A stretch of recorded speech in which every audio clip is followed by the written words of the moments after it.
Viewers break तो बाद तुहाडा स्वागत है जी। डॉक्टर साहब साडे ईमेल दे सैक्शन विच साडी पहली ईमेल आई है वीर मनवीर सिंह मोहन जी दी। ये लिखदे हन, सत्कारयोग डॉक्टर साहब ते समुची टीवी 84 दी टीम नूं दास वल्लों वाहिगुरू जी का खालसा वाहिगुरू जी की फतेह। कई बार मैं ये सोचदा हाँ कि साडी कौम ते जो ये दुखांत वापरिया है ये क्यों वापरिया है, की साडे तो कोई गलती हुई है? पर फिर मैनूं साडा इतिहास दसदा है कि सानू गुरु साहब दा बचन होया, जब लग खालसा रहे न्यारा तब लग तेज दियूं मैं सारा। जब ए गहे विप्रन की रीत मैं ना करूं इनकी प्रतीत। इस हुक्म मुताबिक खालसे ने लखां शहीदियां दे के खालसा राज कायम किया। वो एक अजिहा हलीमी राज सी जिहदे विच कोई हाकम नहीं सी, सब नूं बराबर दा दर्जा दिता जांदा सी। जो माया इकट्ठी हुंदी सी वो बराबर वंड दित्ती जांदी सी, क्योंकि सिख फलसफे मुताबक गुरु दा सिख नाजम तां हो सकता है पर हाकम यानी हुक्म देन वाला नहीं, क्योंकि हुक्म देन वाला सिर्फ इको एक अकाल पुरख है। पर 1765 तो बाद जदों पूरी तरह सिखां दा बोलबाला हो गया, सिखां ने वखरे वखरे अहुदियां लई अफसर लाने शुरू कर दिते। जिवें कि अजकल मिनिस्टर हुंदे ने, ये अफसर सिख नहीं सन, जां तां हिंदू सन, जां बानीए जां गैर सिख सन।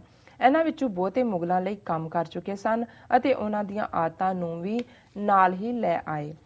छेती ही मिसलां दे सरदार अनपढ़ होण कारण इन्हां दे प्रभाव थल्ले आउणे शुरू हो गए अते नाजम तो हाकम वाली सोच ते होण लग पे। उन्हां अपनी मिसल दी कमांड फौज विचों चंगे जरनैलां नूं देण दी बजाय अपने पुत्रां, भतीजे अते रिश्तेदारां नूं देनी शुरू कर दित्ती, जिवें कि कोई निजी जायदाद होवे। ना कि बाबा बंदा सिंह बहादुर वांग अपने जरनैलां नूं नाजम बनाया। हुण ਉਹ ਨਸ਼ਿਆਂ ਵੱਲ भी रुझान दिखाउण लग पे। शुरू च ਇਹ सिर्फ ਭੰਗ ही पींदे सन, पर ਉਹ अफीम ਅਤੇ शराब ਦੀ ਵਰਤੋਂ ਕਰਨ ਲੱਗ ਪਏ।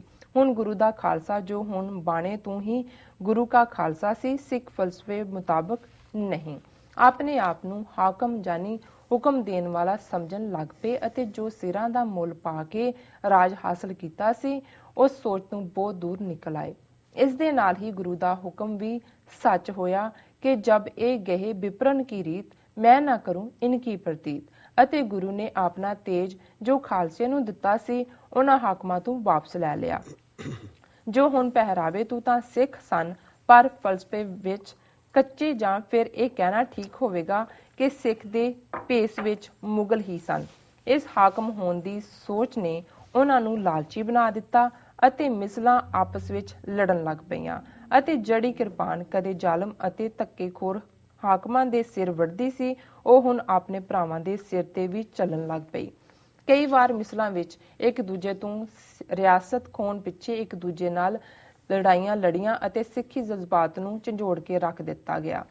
इस दा अंजाम ये होया कि अखीर फरंगियां ने इस दा फायदा चुकिया ते सिख राज ने उन्हां दी राखी कबूल कर लई ते समझौता कर लिया। अज भी साडी बहुत वड्डी गिनती राज तां कर रही है, ਵੱਡੇ ਅਹੁਦਿਆਂ ਤੇ भी बैठी है, पर वो सिर्फ भेस तो सिख हन पर फलसफे तो बहुत कच्चे हन। अज सानू ये सोचण दी लोड़ है ते समझण दी लोड़ है कि गलती कित्थे है, बजाय कि असी घरेलू झगड़ियां ते भरा मारू जंग जो जायदादां वास्ते उच्चे अहुदियां वास्ते हो रही है उस तो उपर उठ के सोचीए अते गुरु दे हुक्म वल वापस मुड़ीए। असी न्यारे बनीए जो सानू गुरु ने बनाया है अते एकमुठ हो के अपना राज जो असी अपनियां गलतियां नाल ते कुछ धोखेबाजियां कर गवाया है उस नूं वापस लईए, चाहे फिर सिरां दे मुल पैण। पर जिन्ना चिर असी गुरु दे हुक्म विच रहांगे साडे नाल गुरु दा तेज रहेगा अते सानू आज़ादी जरूर मिलेगी। होइयां भुल्लां दी खिमा बख्शना। वाहिगुरू जी का खालसा वाहिगुरू जी की फतेह। जी डॉक्टर साहब। वीर मनवीर सिंह मोहन जी का बहुत बहुत धन्यवाद। उन्होंने बड़ी खूबसूरत ईमेल लिखी है जी। खूबसूरत इसलिए कि उन्होंने एक तो असी राज की गल करते हैं, खालिस्तान की गल करते हैं जी, अपनी स्ट्रेंथ्स की गल करते हैं, साडे कित्थे किहड़े स्ट्रोंग पॉइंट ने। पर जिवें मैं अक्सर ये दोहरांदा है कि सानू हुण सैल्फ एनालिसिस जां आपा पड़चोल की भी लोड़ है जी जी कि कित्थे साडियां कमजोरियां भी रहीआं बीते दे समय च भी और जिहड़ा साडा वर्तमान दा संघर्ष भी लंघिआ 30 सालां दा उहदे च भी ਜੀ ਤਾਂ ਕਿ ਅਸੀਂ ਭਵਿੱਖ ਦੇ ਲਈ ਨਵੇਂ ਜਿਹੜੇ ਨੇ ਨਵੀਂ ਦਿਸ਼ਾ, ਨਵੇਂ ਦਿਸ ਹੱਦੇ ਜਿਹੜੇ ਨੇ ਉਹ ਬਣਾ ਸਕੀਏ। ਸੋ ਉਹਨਾਂ ਨੇ 10ਵੇਂ ਪਾਤਸ਼ਾਹ ਦੇ ਇਸ ਫਰਮਾਨ ਦੇ ਨਾਲ ਹੀ ਗੱਲ ਸ਼ੁਰੂ ਕੀਤੀ, ਔਰ ਜਿਹਦੇ 'ਚ ਸਾਰੀਆਂ ਹੀ ਕਮਜ਼ੋਰੀਆਂ ਜਿਹੜੀਆਂ ਪਹਿਲਾਂ ਸੀ ਜਾਂ ਅੱਜ ਨੇ ਉਹਨਾਂ ਦਾ ਖੁਲਾਸਾ ਹੋ ਜਾਂਦਾ ਹੈ ਕਿ ਜਬ ਲਗ ਖਾਲਸਾ ਰਹੇ ਨਿਆਰਾ, ਤਬ ਲਗ ਤੇਜ ਦਿਓ ਮੈਂ ਸਾਰਾ, ਜਬ ਇਹ ਗਹਿ ਬਿਪਰਨ ਕੀ ਰੀਤ, ਮੈਂ ਨਾ ਕਰੂੰ ਇਨਕੀ ਪ੍ਰਤੀਤ। ਹੁਣ ਬਿਪਰ ਬੱਬੇ ਨਾਲ ਹੈ, ਜਿਸ ਦਾ ਮਤਲਬ ਹੈ ਬ੍ਰਾਹਮਣਵਾਦ। ਜੀ ਹੁਣ ਬ੍ਰਾਹਮਣਵਾਦ ਕੋਈ ਕਿਸੇ ਇੱਕ ਬ੍ਰਾਹਮਣ ਜਾਂ ਕਿਸੇ ਨਸਲ ਜਾਂ ਕਿਸੇ ਜ਼ਾਤ ਜਾਂ ਕਿਸੇ ਵਿਅਕਤੀ ਦੇ ਖਿਲਾਫ ਇਹ ਗੱਲ ਨਹੀਂ ਹੈ। ਇੱਕ ਵਿਚਾਰਧਾਰਾ ਹੈ ਜਿਹੜੀ ਕਰਮ ਕਾਂਡ 'ਚ ਯਕੀਨ ਰੱਖਦੀ ਹੈ, ਜਿਹੜੀ ਭੇਖ 'ਚ ਯਕੀਨ ਰੱਖਦੀ ਹੈ, ਜਿਹੜੀ ਬਗਲ ਮੇਂ ਛੁਰੀ ਮੂੰਹ ਮੇਂ ਰਾਮ ਰਾਮ ਹੈ, ਜਿਹੜਾ ਮਨੁੱਖ ਨੂੰ ਮਨੁੱਖ ਤੋਂ ਵੱਖਰਾ ਕਰਦੀ ਹੈ, ਆਪ ਹਾਕਮ ਬਣਦੀ ਹੈ, ਦੂਸਰੇ ਨੂੰ ਨੀਵਾਂ ਸਮਝਦੀ ਹੈ। ਔਰ ਇਹੀ ਗੁਰੂ ਸਾਹਿਬ ਨੇ ਸਾਨੂੰ ਹਦਾਇਤ ਕੀਤੀ ਸੀ ਕਿ ਜਿਹੜਾ ਖਾਲਸਾ ਗੁਰੂ ਸਾਹਿਬ ਨੇ ਫਰਮਾਇਆ ਸੀ ਕਿ ਮੈਂ ਐਨਵਿਜ਼ਨ ਕੀਤਾ, ਸਾਜਿਆ, ਬਣਾਇਆ, ਜਿਹੜਾ 230 ਸਾਲ ਦਾ ਲਗਾਤਾਰਤਾ ਨਾਲ ਗੁਰੂ ਨਾਨਕ ਸਾਹਿਬ ਤੋਂ 10ਵੇਂ ਪਾਤਸ਼ਾਹ ਤੱਕ 10 ਪਾਤਸ਼ਾਹੀਆਂ ਦਾ ਜਿਹੜਾ ਉਹ ਜਲਵਾ ਸੀ ਉਸ ਮਨੁੱਖ ਦੇ ਅੰਦਰ, ਜਿਹੜਾ ਖਾਲਸਾ ਸਿੰਘ ਸਿੰਘਣੀ ਰੂਪ ਸੀ, ਜਿਹੜਾ ਆਤਮਾ ਕਰਕੇ ਨਿਰੰਕਾਰ ਨਾਲ ਜੁੜਿਆ ਹੋਇਆ, ਮਨ ਕਰਕੇ, ਬੁੱਧੀ ਕਰਕੇ ਪੂਰਾ ਐਨਲਾਈਟਨਡ, ਪੂਰਾ ਸੁਚੇਤ, ਸਰੀਰ ਕਰਕੇ ਨਰੋਆ, ਨਫ਼ਰਤ ਉਹਦੇ 'ਚ ਨਹੀਂ ਹੈ, ਪਿਆਰ ਦਾ ਭਰਿਆ ਹੋਇਆ, ਰੱਬ ਦੀ ਯਾਦ 'ਚ ਉਹਦੀ ਸੁਰਤ, ਔਰ ਪਰਉਪਕਾਰ ਦਾ ਚਾਅ, ਬ੍ਰਹਮ ਗਿਆਨੀ ਪਰਉਪਕਾਰ ਉਮਾਹ, ਗੁਲਾਮੀ ਦੇ ਸੰਗਲ ਕੱਟਣੇ, ਇਸ ਨੂੰ ਆਸ਼ਾ ਰੱਖਿਆ। ਹੁਣ ਇਹ ਜਦੋਂ ਤੱਕ ਇਹ ਸਾਰੇ ਟ੍ਰੇਡ, ਔਰ ਬਾਬਾ ਬੰਦਾ ਸਿੰਘ ਬਹਾਦਰ ਜਿਹੜੇ ਗੁਰੂ ਦੇ ਥਾਪੜੇ ਦੇ ਨਾਲ ਆਏ, ਜਿਨ੍ਹਾਂ ਨੇ ਆ ਕੇ ਖਾਲਸਾ ਫੌਜਾਂ ਦੇ ਨਾਲ ਕਿਵੇਂ ਸਰਹੰਦ ਫਤਿਹ ਕੀਤੀ, ਕਿਵੇਂ ਖਾਲਸਾ ਰਾਜ ਬਣਾਇਆ। ਹੁਣ ਜਿਹੜੀ ਬੜੀ ਖੂਬਸੂਰਤ ਗੱਲ ਹੈ, ਹਾਲਾਂਕਿ ਅਸੀਂ ਬਾਬਾ ਬੰਦਾ ਸਿੰਘ ਬਹਾਦਰ ਨੂੰ ਇਤਿਹਾਸ ਦਾ, ਸਿੱਖ ਇਤਿਹਾਸ ਵਿੱਚ ਲਾਈਕ ਉਹ ਕਰੈਕਟਰ ਕਿ ਜੀ ਗੁਰੂ ਬਣ ਗਿਆ ਸੀ, ਵਿਆਹ ਕਰਾ ਲਿਆ ਸੀ, ਇਹ ਸੀ ਉਹ ਸੀ। ਹਾਲਾਂ ਉਹਨਾਂ ਨੇ ਬਿਲਕੁਲ ਠੀਕ ਕਿਹਾ ਵੀਰ ਮਨਵੀਰ ਸਿੰਘ ਹੋਰਾਂ ਨੇ ਕਿ ਉਹਨਾਂ ਨੇ ਸਰਹੰਦ ਫਤਿਹ ਕੀਤੀ ਔਰ ਬਾਜ ਸਿੰਘ ਨੂੰ ਉਸ ਦਾ ਨਾਜ਼ਮ ਬਣਾਇਆ, ਸੂਬੇਦਾਰ ਬਣਾਇਆ, ਆਲੀ ਸਿੰਘ ਨੂੰ ਨਾਇਬ। ਹੁਣ ਇਹ ਸਾਰੇ ਜਰਨੈਲ ਸੀ ਸਿੱਖਾਂ ਦੇ, ਜਿਹੜੇ ਲੜੇ, ਜਿਹੜੇ ਯੋਧੇ ਸੀ, ਜਿਹੜੇ ਕੁਰਬਾਨੀ ਵਾਲੇ ਸੀ। ਸੋ ਬੰਦਾ ਸਿੰਘ ਆਪ ਨਹੀਂ ਬਣ ਗਿਆ ਸਰਹੰਦ ਦਾ ਸੂਬੇਦਾਰ, ਉਹਨੇ ਕੋਈ ਆਪਣੇ ਨਾਂ ਦਾ ਸਿੱਕਾ ਨਹੀਂ ਚਲਾਇਆ, ਉਹਨੇ ਗੁਰੂ ਨਾਨਕ, ਗੁਰੂ ਗੋਬਿੰਦ ਸਿੰਘ ਸਾਹਿਬ ਦੇ ਨਾਂ ਨੂੰ ਹੀ ਸਮਰਪਿਤ ਸਿੱਕੇ ਵੀ, ਮੋਹਰ ਵੀ। ਸੋ ਇਹ ਜਿਹੜਾ ਕਰੈਕਟਰ ਸੀ, ਜਦੋਂ ਤੱਕ ਕੁਰਬਾਨੀ ਦਾ ਜਜ਼ਬਾ, ਲਾਲਚ ਤੋਂ ਪਾਸੇ ਜਾ ਕੇ ਇਹ ਗੱਲ ਸਾਹਮਣੇ ਸੀ ਕਿ ਅਸੀਂ ਖਾਲਸਾ ਬ੍ਰਦਰਹੁੱਡ, ਖਾਲਸਾ ਕੌਮ ਦਾ ਹਿੱਸਾ ਹੈ ਔਰ ਖਾਲਸੇ ਦੀ ਚੜ੍ਹਦੀ ਕਲਾ ਲਈ ਅਸੀਂ ਜੂਝਣਾ, ਫਿਰ ਜਿੱਤ ਵੀ ਜਿਹੜੀ ਆ ਉਹ ਪੈਰ ਚੁੰਮਦੀ ਰਹੀ। ਸਧਾਰਨ ਜਿਹੜੇ ਫਾਰਮਰ ਇਕੱਠੇ ਹੋ ਕੇ ਆਏ, ਕਿਰਤੀ ਸਿੱਖ, ਉਹਨਾਂ ਨੇ ਸਰਹੰਦ ਮਾਰ ਲਿਆ, ਪਰ ਮਿਸਲਾਂ ਦਾ ਪਹਿਲਾ ਹਿੱਸਾ ਤਾਂ ਠੀਕ ਰਿਹਾ, ਜਿਹੜੇ ਉਹਨਾਂ ਦੇ ਫਾਊਂਡਰ ਸੀ, ਉਹਨਾਂ 'ਚ ਜਜ਼ਬਾ ਵੀ ਸੀ। ਪਰ ਜਿਉਂ ਹੀ ਮਿਸਲਦਾਰੀਆਂ ਟੱਬਰਾਂ ਦੇ ਵਿੱਚ ਚਲੀਆਂ ਗਈਆਂ, ਮਿਸਲਦਾਰ ਦਾ ਮੁੰਡਾ ਮਿਸਲਦਾਰ ਬਣ ਗਿਆ, ਜਾਂ ਉਹਦਾ ਕੋਈ ਭਾਈ ਭਤੀਜਾ ਆ ਗਿਆ ਜੇ ਮੁੰਡਾ ਨਹੀਂ ਹੈ, ਸੋ ਉਹਦਾ ਨਤੀਜਾ ਇਹ ਸੀ ਫਿਰ ਲਾਲਚ ਵੀ ਆ ਗਿਆ, ਇਲਾਕਾ ਵਧਾ ਕੇ ਵੱਧ ਮਾਰੀਆ ਇਕੱਠਾ ਕਰਨਾ, ਫਿਰ ਇੱਕ ਦੂਜੇ ਦੇ ਖਿਲਾਫ ਮਿਸਲਾਂ ਦੀ ਫਰੈਟਰੀਸਾਈਡਲ ਵਾਰ ਜਿਹਨੂੰ ਅਸੀਂ ਕਹਿੰਦੇ, ਭਰਾ ਮਾਰੂ ਲੜਾਈਆਂ ਵੀ ਹੋਈਆਂ, ਜਿਹਦਾ ਉਹਨਾਂ ਨੇ ਜ਼ਿਕਰ ਕੀਤਾ।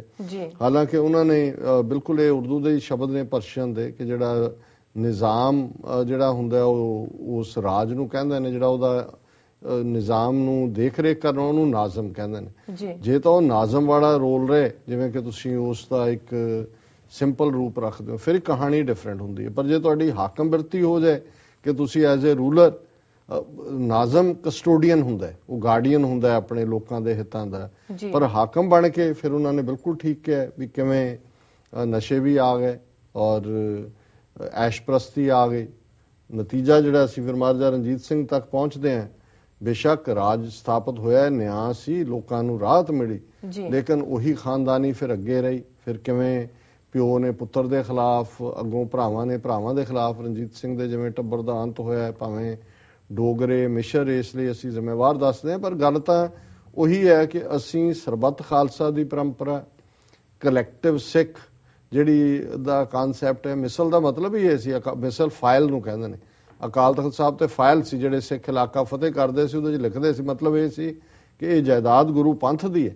ਪਰ ਇੱਕ ਮਿਸਲਦਾਰ ਦੇ ਨਾਤੇ ਮਿਸਲਦਾਰ ਦਾ ਰੋਲ ਉਹੀ ਸੀ ਜੋ ਕਿ ਇੱਕ ਨਾਜ਼ਮ ਦਾ, ਜੋ ਉਹਦਾ ਪ੍ਰਬੰਧਕ ਹੈ, ਪਰ ਅਲਟੀਮੇਟਲੀ ਇਹ ਅਕਾਲ ਤਖਤ ਤੇ ਉਹਨੂੰ ਲਿਖਣਾ, ਫਾਈਲ 'ਚ ਰਜਿਸਟਰ ਕਰਨਾ, ਉਸ ਦਾ ਮਤਲਬ ਹੀ ਇਹ ਸੀ ਕਿ ਇਹ ਜਿਹੜੀ ਹੈ ਸਾਰੀ ਟੈਰੀਟਰੀ ਗੁਰੂ ਪੰਥ ਦੀ ਹੈ ਜੀ। ਸੋ ਇਹ ਜਿਹੜਾ ਜਿਵੇਂ ਉਹਨਾਂ ਨੇ ਬਿਲਕੁਲ ਠੀਕ ਕਿਹਾ ਕਿ ਜਦੋਂ ਫਲਸਫੇ ਔਰ ਭੇਸ ਦੇ ਵਿੱਚ ਫਰਕ ਆ ਜਾਂਦਾ ਹੈ ਉਦੋਂ ਜਿਹੜੀ ਹੈ ਸਾਡੀ ਤਾਕਤ ਜ਼ਾਇਆ ਹੁੰਦੀ ਜੀ। ਹੈ। ਔਰ ਅੱਜ ਵੀ ਜੇ ਅਸੀਂ ਆਪਣਾ ਜਿਹੜਾ ਗਵਾਚਿਆ ਰਾਜ ਭਾਗ ਹਾਸਲ ਕਰਨਾ ਹੈ, ਆਪਣੀ ਕੌਮ ਦੀ ਚੜ੍ਹਦੀ ਕਲਾ ਅਸੀਂ ਲੋਚਦੇ ਹਾਂ, ਔਰ ਜਿਸ ਦੁਸ਼ਮਣ ਨਾਲ ਸਾਡਾ ਵਾਹ ਹੈ ਉਹ ਮੁਗਲਾਂ ਤੋਂ ਜ਼ਿਆਦਾ ਜ਼ਾਲਮ ਹੈ, ਅੰਗਰੇਜ਼ਾਂ ਤੋਂ ਜ਼ਿਆਦਾ ਚਲਾਕ ਹੈ, ਜੀ ਜੀ, ਤੇ ਫਿਰ ਸਾਨੂੰ ਜਿਹੜਾ ਬਾਣੀ ਤੇ ਬਾਣਾ ਇਹਨਾਂ ਦੋਨਾਂ ਦੇ ਨਾਲ ਜੋੜਨਾ ਪਏਗਾ। ਤਿਆਗ ਜਿਹੜਾ ਕਿ ਮੂਲ ਤੌਰ ਤੇ ਖਾਲਸਾ ਫਲਸਫੇ ਦਾ ਸੈਂਟਰਲ ਪੁਆਇੰਟ ਹੈ, ਕਿਉਂਕਿ ਤਿਆਗ ਲਾਲਚ ਦਾ ਆਪੋਜ਼ਿਟ ਹੈ। ਜੇ ਅਸੀਂ ਲਾਲਚ ਦੀ ਝਾਕ ਰੱਖਦੇ ਹਾਂ ਫਿਰ ਅਸੀਂ ਖਾਲਸਾ ਨਹੀਂ ਰਹਿੰਦੇ ਤੇ ਗੁਰੂ ਦੇ ਤੇਜ ਦੇ ਅਸੀਂ ਹੱਕਦਾਰ ਨਹੀਂ ਬਣਦੇ। ਜੀ ਬਿਲਕੁਲ। ਸੋ ਵੀਰ ਮਨਵੀਰ ਸਿੰਘ ਮੋਹਨ ਜੀ ਦਾ ਬਹੁਤ ਬਹੁਤ ਧੰਨਵਾਦ। ਉਹਨਾਂ ਨੇ ਬੜੀ ਅੱਛੀ ਜਿਹੜੀ ਮੈਂ ਸਮਝਦਾ ਹਾਂ ਵੀ ਜਦੋਂ ਤੁਸੀਂ ਕਿਸੇ ਚੀਜ਼ ਨੂੰ ਡੱਬੇ ਬੰਦ ਕਰ ਦਿੰਦੇ ਹੋ ਜੀ 3 ਸਦੀਆਂ ਦੇ ਇਤਿਹਾਸ ਨੂੰ ਉਹਨਾਂ ਨੇ ਸਾਡੀਆਂ ਕਮਜ਼ੋਰੀਆਂ ਦੇ ਹਵਾਲੇ ਨਾਲ ਸਾਹਮਣੇ ਲਿਆਂਦਾ। ਉਹਨਾਂ ਦਾ ਬਹੁਤ ਬਹੁਤ ਧੰਨਵਾਦ। ਜੀ ਡਾਕਟਰ ਸਾਹਿਬ, ਇਸ ਦੇ ਨਾਲ ਲੈਣੇ ਬ੍ਰੇਕ। ਵੀਅਰਸ, ਤੁਸੀਂ ਸਾਡੇ ਨਾਲ ਇਸ ਤਰ੍ਹਾਂ ਜੁੜੇ ਰਹੋ। ਮਿਲਦੇ ਹਾਂ ਛੋਟੇ ਵਕਫੇ ਤੋਂ ਬਾਅਦ।